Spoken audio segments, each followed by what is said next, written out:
my guest tonight is CNN's chief media correspondent and the anchor of reliable sources. Please welcome Brian Stelter.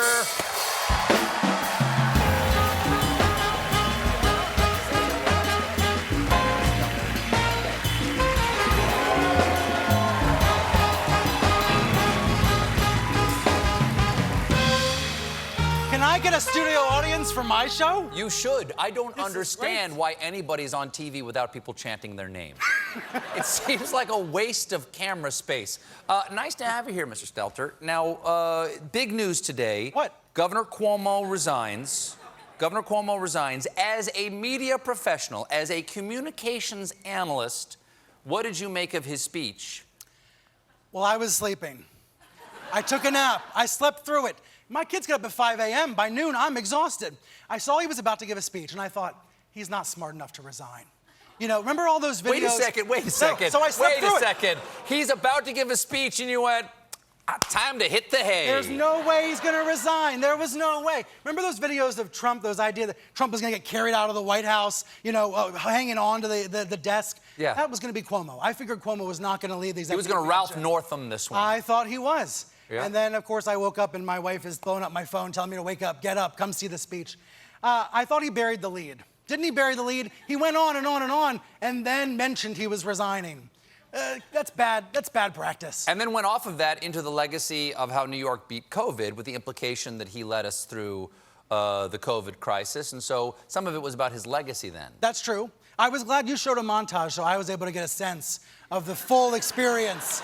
Thank you, my Stephen. understanding is that most CNN anchors get their news from The Late Show with Stephen Colbert. You guys just repackage what I do. Now, in some ways, in a small way, your network is involved in this story because, of course, the governor's brother, Chris Cuomo, has his show, The Cuomo Zone, on... is that what it's called? I don't remember what it's called, but The Cuomo Zone. Prime Time. Cuomo Prime, 360 Cuomos, and he, the New York Times, has just reported, a report just dropped because it had been alleged that he was helping his brother with his, his communications team. New York Times is reporting that that's true. Chris was helping his brother. Has that created any conflict over at CNN behind closed doors? Are people mad at him, or is he in trouble? Some people are mad at him. By the way, I can confirm the New York Times report. I'll confirm it for your viewers. I also have a source that says Chris was on the phone with his brother this week. Is your source Chris Cuomo? He is not. He is not. You gotta have boundaries. You gotta draw lines. Why? He doesn't. I think he does, actually. Really?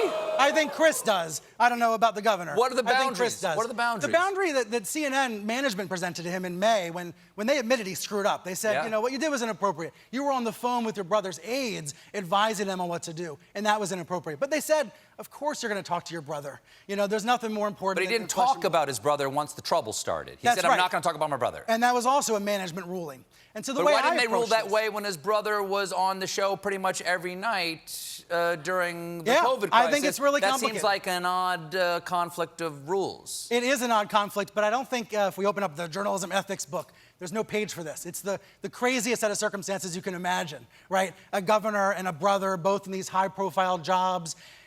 This was definitely awkward for CNN, though. Sure. I tried to go into this thinking, okay, if I was going to cover this at CBS, how would I cover it?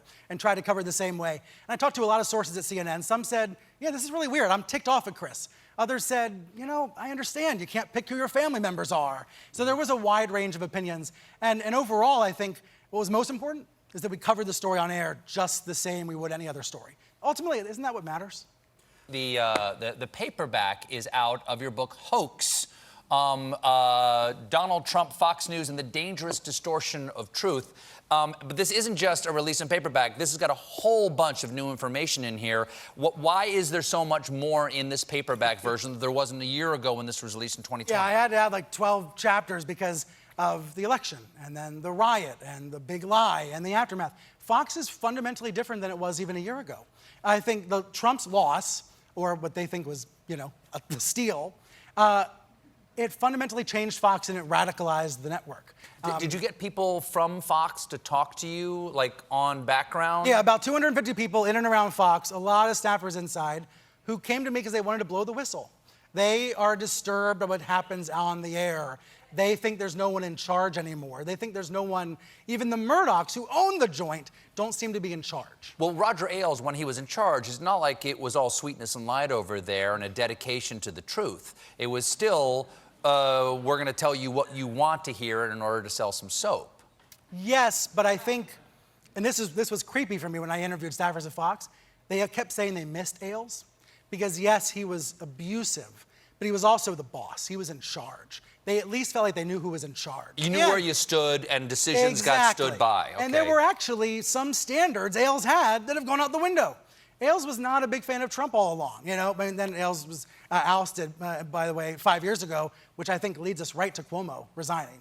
You know, all of the Me Too movement, the Mean Too movement, M-E-A-N, all of this reckoning, it starts with Gretchen Carlson suing Roger Ailes 5 years ago.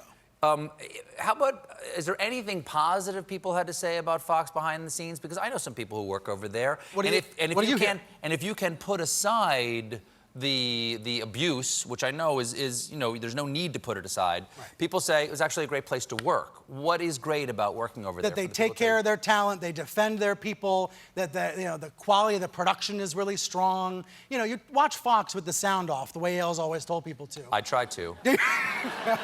And it's a rather compelling piece of television. So there are those positives, but the place has been radicalized. And it's one thing when we're dealing with normal politics, but when we're in the midst of a pandemic and they're pushing vaccine misinformation, that's beyond the pale. Why would they do that? Because a lot of their viewers are older. They are aged America, and it doesn't seem like a great business model to kill your viewer. I wouldn't run a business that way. Mm-hmm. I think Fox has this automatic contrarianism. Just whatever Biden says, do the opposite. Whatever Brian Stelter says, be the opposite. Whatever Stephen Colbert says, do the opposite. And that works, I guess, when you're debating infrastructure, but not in a pandemic. So when they hear all these experts telling you what to do, they think the opposite is the right answer. And that contrarianism really hurts their viewers. Have a lot of people in this, for this paperback version here with all the new information, you spoke to a lot of people, I assume, since the insurrection. Yeah, I followed up with people, yeah. Do the people over there actually think it was stolen, or are they just selling the product they think their client wants? They are selling the product. By the way, some of my sources have left because they can't take it anymore. So the people who stay, they're more likely to be true believers. But they are just selling the product. I think Fox has lost control of the monster that it's created. They are scared of their viewers. Are you? I'm not scared of my viewers. Are you scared of your viewers? I'm terrified of them. Terrified. Well, I like it. But what do you mean? I want to know what you mean. What do you mean? I think when I'm not scared of my viewers, Stephen. Okay. But then again, I don't have a studio audience. Yes. I think they are scared to turn off their viewers. They know that there's even more radical options out there. Newsmax, One America News. There are these channels that are even wilder. And if they report the news in a straight way, they're going to change. The viewers are going to change the channel. So they're afraid of their viewers. How did Fox become this? Because how long has it been on? 25 years? 25 years. 25 Happy birthday, Fox. Okay. When did it become? How did it become what it is right now? I think the devolution is when Ailes is pushed out for all the right reasons. But then there's a leadership vacuum, no one's in charge, and it goes downhill from there. And then, by the way, the pandemic doesn't help. When everyone's broadcasting from home, when everyone's remote, you know, that actually makes a bad situation worse because there's a leadership vacuum that became even more obvious. Well, Brian, lovely to meet you. Thank you so much for being here. His book, Hoax, is available now. Brian Stelter, everybody. We'll be right back with a performance by Big Red Machine.